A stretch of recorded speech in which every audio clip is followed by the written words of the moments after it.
지난번 2주 전입니다. 예수님께서 이제 말 못하게 하는 귀신 들린 사람에게서 귀신을 이제 쫓아내시는 장면을 보면서 사람들의 반응이 이제 두 가지 크게 있었습니다. 특별히 이제 다른 복음서에는 그 대상이 바리새인이다 이렇게 이제 이야기해주고 있는데, 이 바리새인들이 예수님께서 분명히 귀신을 쫓아내시는, 분명히 하나님의 크신 권능으로 일하셨음에도 불구하고 그것을 그렇게 받아들이지 않는 겁니다. 의도적으로 왜곡시켜 버리는 거죠. 예수님의 이 능력이 귀신의 왕 바알세불의 힘을 빌어가지고 귀신을 쫓아내는 것이다, 하나님의 힘이 아니라 귀신의 힘을 가지고 하는 것이다, 이렇게 이제 거짓되게 이야기를 하는 것입니다. 예수님께서 그들을 향해서 말씀하시죠. 야, 귀신이 제거하면 귀신들끼리 내분이 있는 것인데 그럼 귀신의 나라가 쓸 수 있겠냐? 그럴 수 없는 것이다. 그러니까 지금 이 일은 귀신들끼리 싸우는 것이 아니라 더 크신 하나님의 권능으로 귀신을 제압하는, 하나님의 나라가 지금 이 땅 가운데 귀신의 힘을 제압하는 능력으로 왔다는 것을 보여주는 사건으로 봐야지, 너희들이 그런 식으로 왜곡되게 보는 것은 큰 문제가 있다. 지금 너희들이 하는 그 행동은 나와 함께하는 행동이 아니라는 것입니다. 나를 반대하는 것이고, 나는 모으기 위해서 애를 쓰는데 너희들은 흩어버리기 위해서 애를 쓰는구나 라고 이야기하면서, 지금 이 바리새인의 행동이 예수님의 나라를 대적하는 그런 잘못된 행동이라는 사실을 그들을 향해 지적하고 있습니다. 그게 지난번에 드렸던 말씀이죠.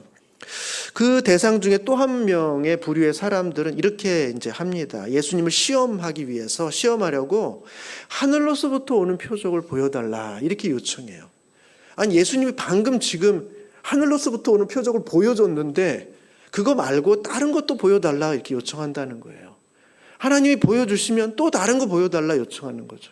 그러니까 이 사람들은 믿을 마음, 믿을 생각이 없는 사람들입니다. 그러면서도 자꾸 주님께 뭐 신비로운 거 없습니까? 더 강력한 거 없습니까? 뭐 더 대단한 거 없습니까?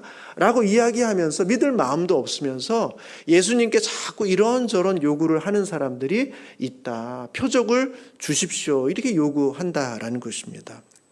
오늘 본문의 내용은 바로 이 표적을 구하는 사람들, 내가 너희들에게 보여줄 표적이라는 것은 요나의 표적밖에는 보여줄 게 없다 하는 그 말씀을 하시면서, 표적을 계속해서 구하는 사람들에게 정말 너희들이 봐야 될 표적이 무엇이고, 너희들의 그런 그 억지스러운 그런 요구가 결국은 너희들의 마음에 무엇을 드러내고 있다는 사실을 우리 주님 오늘 본문을 통해서 우리 가운데 보여주고 있다는 것입니다. 오늘 본문의 시작은 27절 말씀으로 이제 시작됩니다. 이렇게 이야기합니다. 이 말씀을 하실 때, 주님께서 이제 앞에 그 이야기를 쭉 하실 때, 주님께서 신비하게 또 능력으로 풍성하게 정말 대단한 사람처럼 일하고 말씀하시고 행동하는 모습을 보니까 여인들은 거기에 이제 감복하게 되는 겁니다. 그래서 이런 찬양을 하게 돼요. 이 말씀을 하실 때 무리 중에서 한 여자가 음성을 높여 이르되 당신의 벤 태와 당신을 먹인 젖이 복이 있나이다. 예수님을 칭찬하는데 어떤 칭찬을 하냐면, 당신을 잉태한 그 여인은 참 복됩니다. 당신을 젖먹여 기른 그 어머니는 참으로 복됩니다 라고 이렇게 축복의 이야기를 합니다. 좋은 이야기죠. 그런데 이 이야기를 듣고 나서 우리 주님께서 하시는 말씀이 오늘 중요한 말씀입니다. 28절 말씀인데 같이 한번 읽어보도록 하겠습니다. 시작. 예수께서 이르시되 오히려 하나님의 말씀을 듣고 지키는 자가 복이 있느니라 하시니라. 당신은 정말 복된 사람입니다. 당신의 어머님은 당신 때문에 복을 얻었습니다. 그런 이야기를 해주고 있는데 우리 주님은 오히려 그분들을 향해서 얘기하는 거예요. 아니요, 더 큰 복이 있습니다. 더 복된 인생이 있습니다. 그것은 하나님의 말씀을 듣고 그 말씀을 지키는 자가 더 복됩니다. 오히려 그들이 정말 복된 사람이다 라고 이야기를 하고 있다는 것입니다. 여러분, 잉태한 사람의 복과 하나님의 말씀을 듣고 지키는 사람의 복, 어떤 차이가 있습니까? 여러분, 잉태한 사람의 복이라는 건 뭐예요? 그거는 주어진 복이에요. 내가 선택하거나 나이가 어떻게 노력해서 얻어낼 수 있는 게 아닙니다. 아이를 갖게 됐는데 그 아이가 예수인 거예요. 그러니까 그 아이가 너무나 귀하고 아름다우니까 그 여인도 복되다라고 말할 수 있죠. 충분히 그럴 수 있습니다. 그러나 마리아가 선택해서 그 일을 한 게 아닙니다.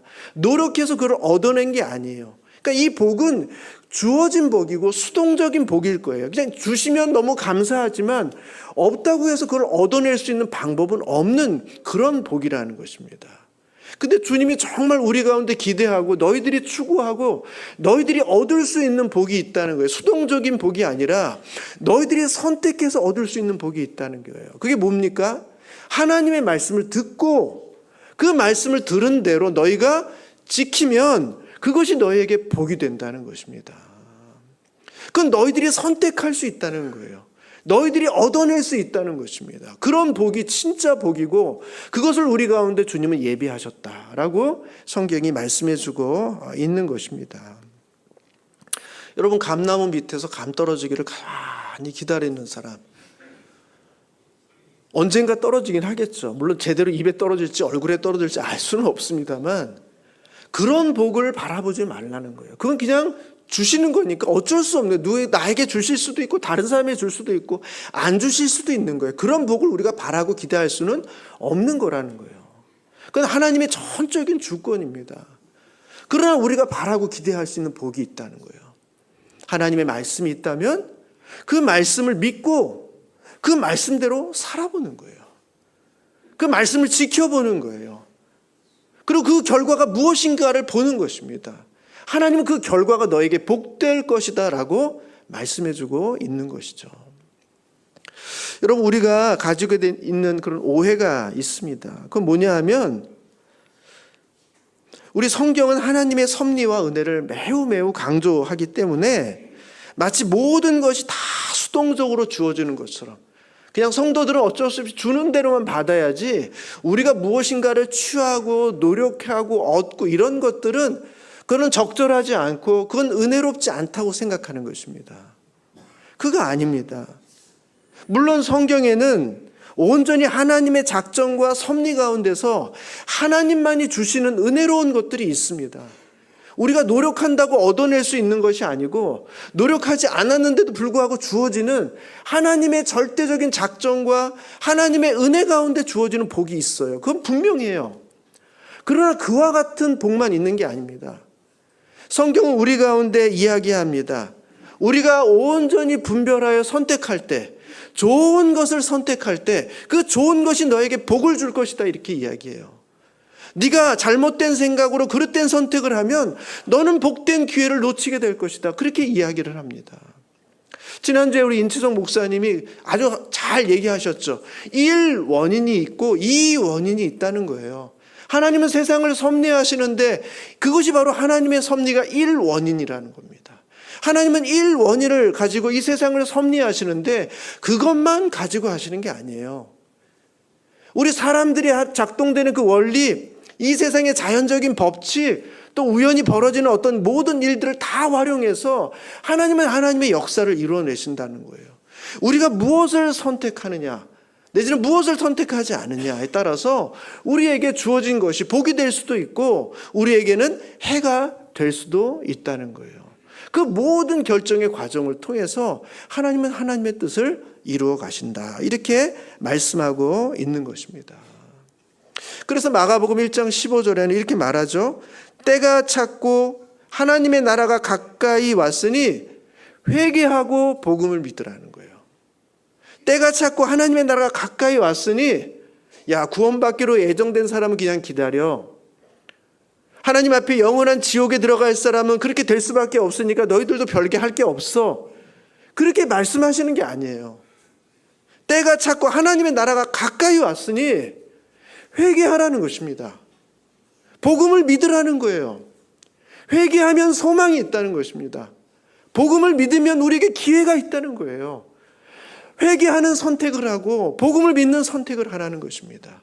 우리의 그릇된 자리에서 돌이켜서 다시 주님께로 돌아가는 그 회개의 자리로 나아가고 주님께서 우리 가운데 약속해 주신 그 복음의 말씀을 붙잡아서 하나님이 예비하신 그 하나님 나라에 하나님의 백성이 되는 자리로 나아오라고 주님은 우리 가운데 요청하고 있는 거예요.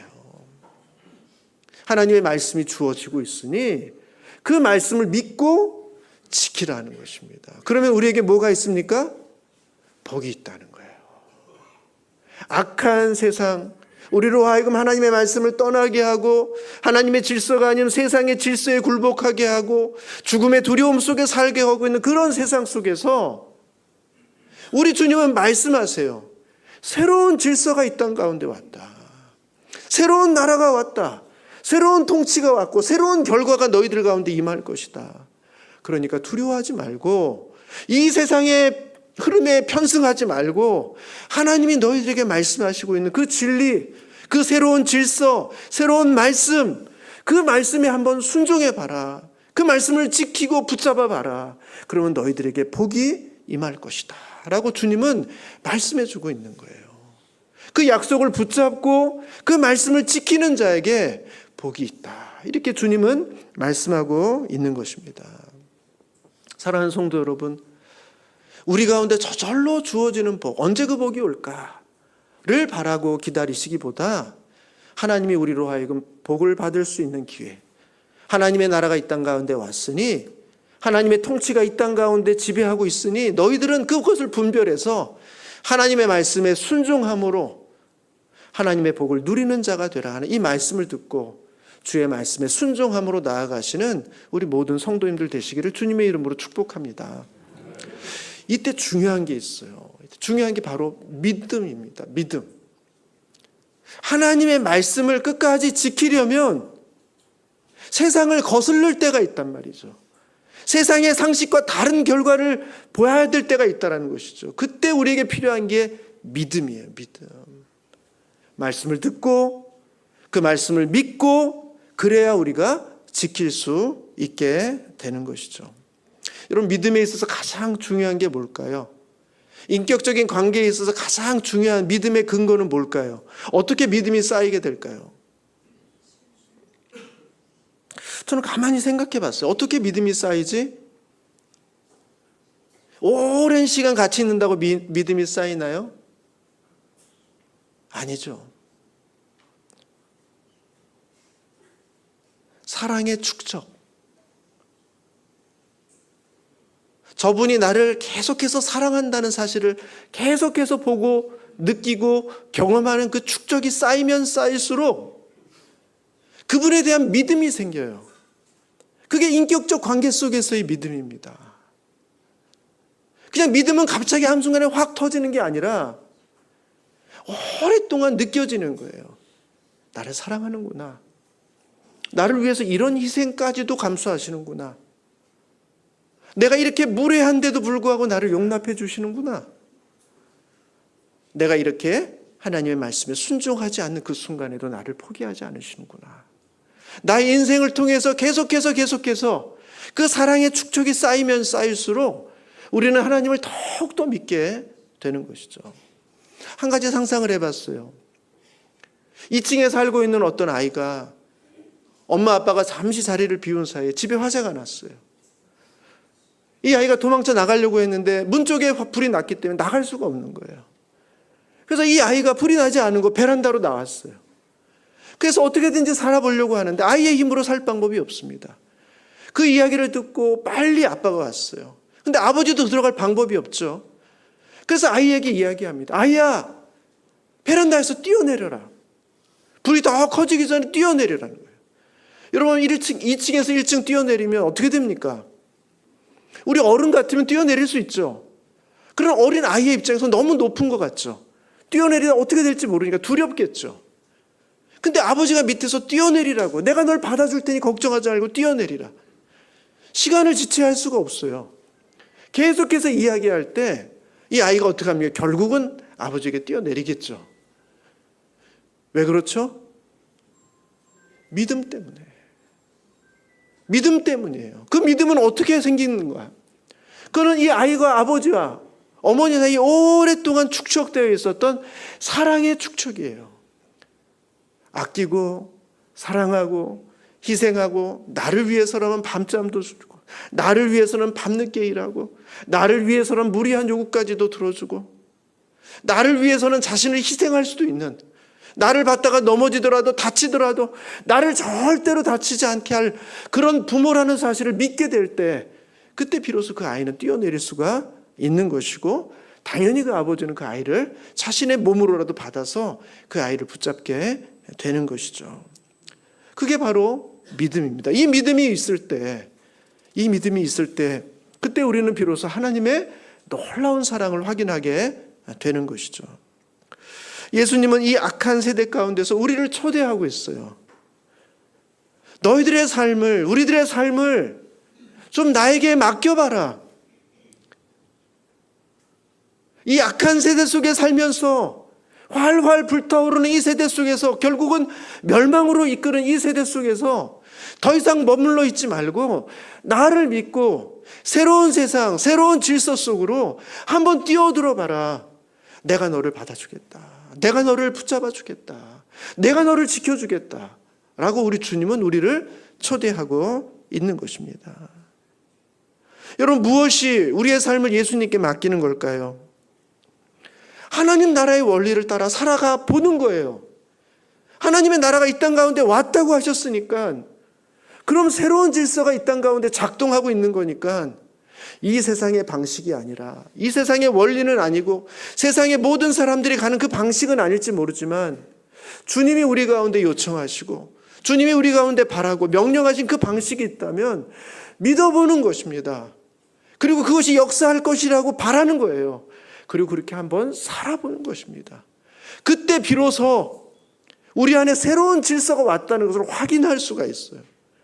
그것으로까지 나아가지 않으면 우리는 여전히 새로운 질서 속에, 새로운 방식에 그냥 우리의 삶을 맡길 뿐인 것입니다. 믿음이 있다고 말하지만 믿음은 저기 멀리 그저 우리의 관념 속에 있는 것이지 실제 우리의 삶 속에 믿음으로 다가오지 않는다는 거예요. 우리의 몸을 불의의 무기로 들이지 말고 의의 무기로 좀 들여라. 너희의 입술을, 너희의 발을, 너희의 손을 좋은 일을 위해서 좀 써라. 남들을 해하고 남들을 시기하고 그냥 세상의 욕망에 사로잡혀 있는데 분주하게 살지 말고 정말 의로운 일을 위해서 너의 지체를 사용해봐라. 그리고 그 결과를 한번 봐라. 어떤 결과가 너에게 일어나게 되는지를 한번 확인해봐라. 제발 나를 믿고. 주님은 우리 가운데 계속해서 이 말씀을 하고 있는 것입니다. 이 땅에 온 하나님의 나라의 실체를 경험하기 위해서는 주님의 말씀을 듣고 그것이 이 땅에 왔음을 믿고 그 말씀대로 살아보는 것입니다. 그리고 그렇게 본 사람들만이 하나님이 주시는 복이 무엇인지를, 하나님이 이 땅 가운데 허락하신 그 복이 무엇인지를 경험하게 되는 것. 그것이 바로 하나님께서 우리 가운데 요구하시는 성도의 삶이라는 것을 성경은 우리 가운데 말씀해 주고 있습니다. 사랑하는 성도 여러분, 우리 하나님을 믿으시고 하나님의 나라가 이 땅 가운데 왔음을 기억하시고 하나님 나라의 질서에, 가치에 우리의 손과 발, 우리의 몸을 주 앞에 올려드림으로 하나님이 예비하시는 그 복을 누리시는 우리 모든 성도님들 되시기를 주님의 이름으로 축복합니다. 또 한 가지 우리 가운데 이야기해 주는 믿음은 뭐냐 하면, 제발 새로운 표적, 뭔가 화끈한 표적, 그런 표적을 자꾸 찾지 말라는 것입니다. 이미 너희들 가운데 보여준 그 표적을 믿고 받아들이라는 것입니다. 그 표적 안에 모든 게 다 들어있다는 거예요. 근데 이미 다 들어있는 그거는 찾지 않고, 그거는 붙잡지 않고, 좀 더 새로운 거 없습니까? 좀 더 자극적인 거 없습니까? 더 센 거 없습니까? 그런 거 찾지 말라고 지금 말씀하고 있는 것입니다. 왜 그렇습니까? 이 세대는 악한 세대라는 것입니다. 오늘 보면 29절에 보면 이렇게 말하죠. 무리가 모였을 때 예수께서 말씀하시되 이 세대는 악한 세대라. 제가 방금 불현듯 생각이 났습니다. 제가 일부 예배 때도 이렇게 계속 소리를 질러가지고 제가 일부 예배 끝나고 나서 내가 왜 이렇게 소리를 지를까? 2부 때는 하지 말아야 되겠다 이렇게 생각했는데 방금 또 그러고 있다는 사실을 제가 발견하게 됐습니다. 제가 진정시키겠습니다. 이 세대는 악한 세대라는 거예요. 악한 세대. 여러분, 악한 세대라는 게 뭡니까? 도덕적으로 윤리적으로 악한 세대, 그것도 맞는 말이겠습니다만 여기서 진짜 말하는 악한 세대라는 것은 하나님의 하나님 되심을 충분히 보여줬음에도 불구하고 안 믿는 거예요. 증거가 없어서가 아니에요. 믿을 만한 내용이 없어서가 아닙니다. 믿을 마음이 없는 거예요. 완악한 겁니다. 그래서 악한 세대라고 말하고 있는 것입니다. 로마서 1장 19절부터 23절에 보면 그 내용을 조금 더 잘 설명해 주고 있어요. 한번 구절을 좀 볼까요?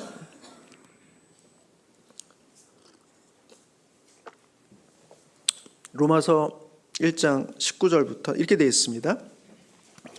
이는 하나님을 알만한 것이 그들 속에 보임이라. 하나님께서 이를 그들에게, 집사님 너무 빨리 넘어갔습니다. 네.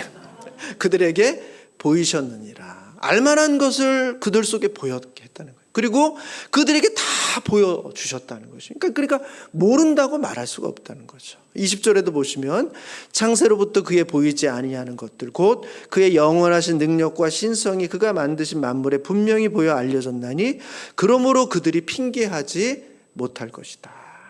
그 신비롭고 놀라운 것들을 만물 가운데 다 보여주게 했다는 것입니다. 뭐 완벽하게는 아니지만 우리로 하여금 충분히 알 수 있는 만큼 주님께서 다 보여주셔서 우리로 하여금 핑계를 댈 수 없을 만큼 우리 주님은 다 만물 가운데 하나님의 하나님 되심을 보여주셨다는 거예요. 그런데 우리는 어떻게 합니까? 21절 보시면 하나님을 알되 하나님을 영화롭게도 아니하며 감사하지도 아니하고 오히려 그 생각이 허망하여지며 미련한 마음이 어두워졌다는 것입니다. 알면서도 그 영광을 돌리지 않는다는 것입니다. 영화롭게도 아니하고 감사하지도 않아요. 오히려 어두운 데 가운데 거합니다. 그래서 어떻게 합니까? 22절에 보시면 스스로 지혜 있다 하나 어리석게 되어 썩어지지 아니하는 하나님의 영광을 썩어질 사람과 새와 짐승과 기어다니는 동물의 모양의 우상으로 바꾸었느니라. 하나님이 그토록 싫어하는 그 짐승의 우상, 기어다니는 우상, 새의 우상, 그런 형상으로 바꿔버렸다는 거예요. 알면서도 핑계할 수 없는데도 불구하고 그렇게 했다는 것입니다. 그것이 바로 악한 세대라는 거예요. 그렇게 믿지도 않으면서 자꾸 얘기, 또 다른 표적 없습니까? 조금 더 센 거 없습니까? 제가 그냥 완전히 굴복할 만한 더 강한 거 없습니까? 주님은 거기에 놀아나시지 않는다는 것입니다. 너희들은 믿을 마음이 없잖아. 증거가 없는 게 아니라, 내용이 없는 게 아니라 너희들 마음속에 믿을 마음이 없잖아. 그러면서 성경이 말하죠. 심판날에 대표적인 두 사람이 너희들을 정죄할 거야. 누구냐? 31절에 보시면 이렇게 돼 있죠. 심판 때 남방 여왕이 일어나 이 세대 사람들을 정죄하리니 이는 그가 솔로몬의 지혜로운 말을 들으려고 땅끝에서 왔음 이거니와. 열왕기상 10장에 나오는 얘기입니다. 솔로몬이 왕이 됐을 때 그가 그 이스라엘을 아주 완벽하게 아름다운 건축으로 가득하게 했을 때 그의 지혜의 소문을 듣고 남방 여왕이 옵니다. 야, 그렇게 지혜로워? 나도 꽤 지혜로운데 나보다 더 뛰어나? 그 갖고 있었던 많은 질문들을 가지고 그리고 한번 솔로몬을 시험해보기 위해서 찾아와요. 근데 딱 보는 순간 기가 딱 먹습니다. 이 솔로몬의 성전을 보는 순간, 그 왕자에 앉아있는 그 모든 건축물들을 보는 순간 그냥 기가 확 죽어버렸어요. 이건 범상치가 않다. 대단하다. 그리고 솔로몬과 이야기를 나눠보니까 그의 지혜가 끝이 없다는 사실을 알게 됩니다. 처음에는 시험하러 왔지만 직접 보고 경험하면서 승복해요. 인정합니다. 당신은 모든 사람들보다 지혜롭습니다. 모든 뛰어난 것들이 여기 다 있습니다. 하고는 자기가 갖고 왔던 것들을 다 드리고 갑니다. 그게 남방 여왕이에요. 처음에는 의심하고 처음에는 시험해보기 왔지만 그 모든 내용을 확인하고는 거기에 승복해요. 그런데 지금 어떻게 합니까? 예수님이 이 땅 가운데 오셔서 하나님의 진리, 하늘의 진리를 이 땅 가운데 선포하고 가르쳐주고 있는데 그럼에도 불구하고 이 땅의 사람들은 어떻게 해요? 믿지 않아요. 받아들이지 않습니다. 시험해보려고만 합니다. 시험해보려고만 해요. 그래서 말합니다. 솔로몬보다 더 큰 예수 그리스도, 하나님이 이 땅에 오셔서 하나님의 진리를 말하는데도 너희들은 도대체 믿을 마음이 없구나. 받아들일 마음이 없구나. 그 남방 여왕이 너희들을 심판할 것이다 말하는 것이죠. 32절에도 보면 이렇게 말합니다. 니느웨 사람들이 일어나 2세대 사람을 정죄하리니 이는 그들이 요나의 전도를 듣고 회개하였음거니와 요나보다 더 큰 이가 여기에 있느니라. 니느웨 사람들이 정죄한다는 거 왜요? 니느웨 사람들은 적어도 요나가 왔을 때 회개하라, 40일이 지나면 이 성이 무너질 것이다. 요나가요 엄청 열심히 외치지도 않았어요. 그의 태도를 보면 대충 한 것 같아요. 그리고 며칠을 다녀야 될 만큼 큰 성이었지만 하루만 다녀왔는데도 불구하고 이 니느웨 사람들은 그 이야기에 그냥 완전히 무너져 버렸습니다. 왕부터 해가지고 어린아이에 이르기까지, 심지어는 가축에 이르기까지 모든 것에 다 금식을 선포하고 죄를 뒤집어 쓰고 회개합니다. 하나님의 은혜를 구해요. 요나의 전도를 받고요, 니느웨 사람들은 다 회개했다고요. 근데 지금 요나보다 더 크신 분이 이 땅에 왔는데 오셔서 세상을 향해서 회개하라, 하나님의 나라가 가까이 왔다, 40일이 지나면 무너질 거야, 하나님의 나라가 가까이 왔어, 그러니 회개하라 라고 우리 주님이 와서 직접 와서 선포하는데도 불구하고 이 세상 사람들이 믿지를 않는 거예요. 받아들이질 않는 겁니다. 그러니 니느웨 사람들이 나중에 너희들을 정죄하지 않겠냐, 심판하지 않겠냐라고 우리 주님이 말씀하고 있는 것입니다. 여러분, 이 세상 사람들이 악한 세대라는 것은 도덕적으로 윤리적인 문제를 넘어서서 하나님의 마음을, 하나님을 받아들일 마음이 없는 거예요. 증거가 부족한 게 아닙니다. 뭔가 하나님께서 뭔가 새로운 일을 탁 하면 저 사람이 탁 돌아설 것 같은데, 하나님이 저분의 병만 싹 고쳐주면 저 사람이 여기서 예수 믿을 것 같은데, 저 어려운 문제, 저 사업의 문제, 저 재정의 문제 조금만 탁 해주시면 나도 더 믿음이 있을 것 같고, 또 주님께서 저 사람도 회개하고 전도할 것 같고, 그런 생각을 하지만 아니에요. 그것 때문에 예수를 안 믿는 게 아닙니다. 이미 주님은 우리 가운데 충분히 믿을 만한 것들을 보여주셨어요. 그리고 요나의 표적 우리 가운데 보여주셨습니다. 우리가 믿지 않는 이유는 믿을 마음이 없기 때문에 그래요. 로마서 1장 28절에 이렇게 말합니다. 그들이 마음에 하나님 두기를 싫어했다. 하나님 두기를 마음에 싫어했어요. 그래서 그들이 예수를 믿지 않는 것입니다. 하나님은 하늘에서 은혜의 비를 계속해서 내려주기를 원하지만 그들은 뚜껑을 덮어버렸어요. 아무리 내려봐라, 더 세게 내려서 이 항아리 뚜껑을 뚫어봐라, 그러면 내가 믿을까? 그런 완악한 마음으로 항아리 뚜껑을 닫은 채 뭐 대단한 거 없어, 나를 설득해봐, 나를 굴복시켜봐. 우리 주님은 그런 방식으로 하나님 나라의 일을 하시지 않는다는 거예요. 이미 충분히 우리로 하여금 믿을 만한 내용을 주셨다는 것이죠. 여러분, 누가복음 16장에 보면 재미난 이야기가 있습니다. 비유는 아닐 수도 있죠. 하나 이야기인데 잘 아는 이야기입니다. 나사로와 부자 이야기입니다. 부자는 날마다 호화롭게 살아요. 나사로는 거지기 때문에 그 문 앞에서 부스러기를 먹고 또 상처가 있어도 치료를 받지 못하니 개들이 와가지고 헌대를 핥고, 그런 대조적인 두 사람의 삶이 있습니다. 그런데 이 사람 둘 다 죽어요. 근데 이 죽고 나서 이 사람의 인생이 완전히 바뀌게 됩니다. 거지는 어떻게 됩니까? 거지는 죽어서 천사들에게 받들려서 아브라함의 품에 딱 들어가요. 평안하고 행복합니다. 근데 부자는 어떻게 됐을까요? 음부의 고통 중에 눈을 뜹니다. 죽었다가 눈을 떠보니까 지옥이에요. 음부의 고통 속에 너무너무 힘든 거예요. 그래서 너무너무 힘들어서 고개를 쳐다보니까 저 위에, 저 멀리 아브라함의 품 속에 너무나 선명하게 거지 나사로가 이렇게 다 품에 안겨 있는 거예요. 행복하게. 야, 인생이 이렇게 바뀌는구나 아마 생각했겠죠. 그래서 부자가 아브라함에게 그렇게 요구합니다. 3가지 요구를 하는데 첫 번째 요구가 이거예요. 아브라함이요, 저 나사로의 손끝에 물을 좀 묻혀가지고 너무나 갈증이 나고 고통스러운데 제 혀 끝에 착착 대서 제 혀가 조금만 식을 수만 있도록 그런 은혜를 좀 베풀어 달라고, 나사로를 통해서 그런 일을 해달라고 요청을 해요. 그러니까 아브라함이 야, 그거 안 돼. 안 되는 일이야. 두 가지 이유를 위합니다. 하나는 너는 이 땅에 살 때 잘 살았잖아. 이 거지 나사로 얼마나 힘들게 살았니?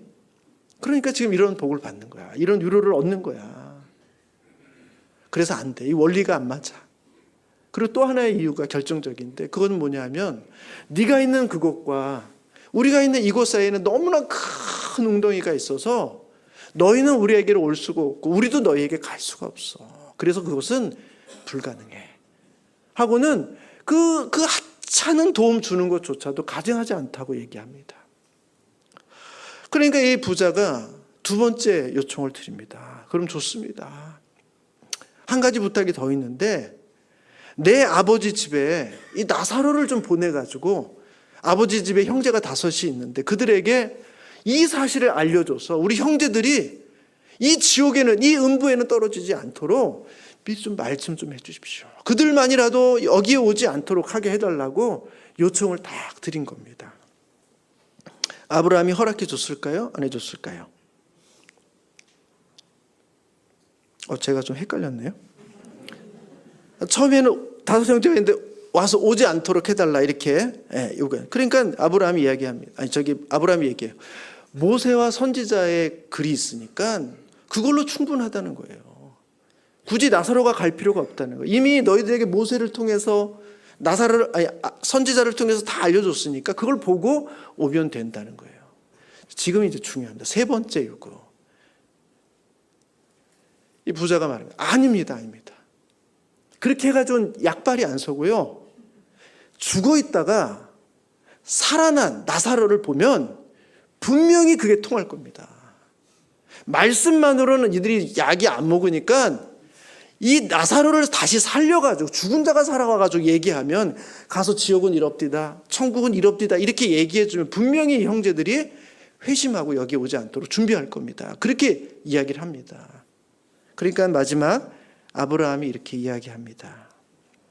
모세와 선지자들에게 듣지 않으면 비록 죽은 자 가운데서 살아나는 자가 있을지라도 권함을 받지 않으리라.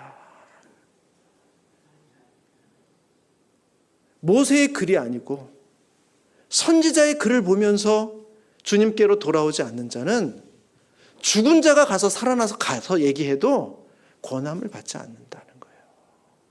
증거가 부족한 게 아닙니다. 무슨 능력이 부족한 게 아니에요. 받아들일 마음, 그 앞에 회개할 마음, 그것이 없는 거예요. 그게 이 땅의 문제입니다. 그러면서 우리 주님께서 내가 너희들에게 보여줄 표적은 요나의 표적이다. 요나의 표적은 두 가지입니다.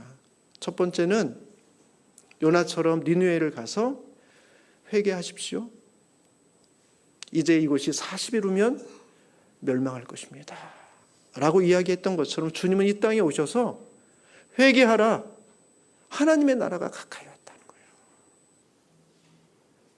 하나님의 나라가 이제 문 앞에 왔다는 것입니다.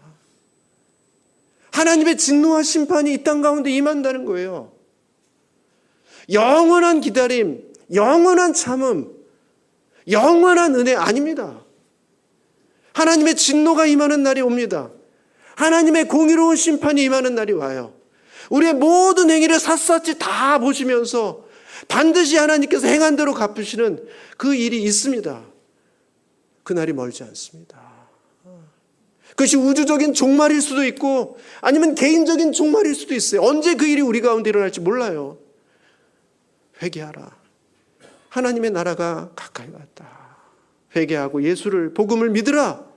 하시는 이 말씀 앞에 니느웨 사람들처럼 두려움과 떨림으로 하나님, 저도 구원받기를 원합니다.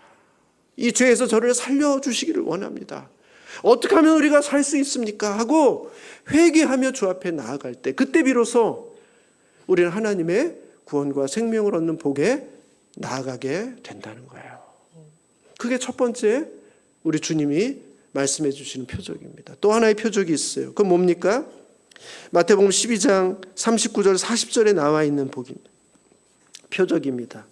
요나가 밤낮 사흘 동안 물고기 뱃속에 있었던 것 같이 인자도 밤낮 사흘 동안 땅속에 있으리라.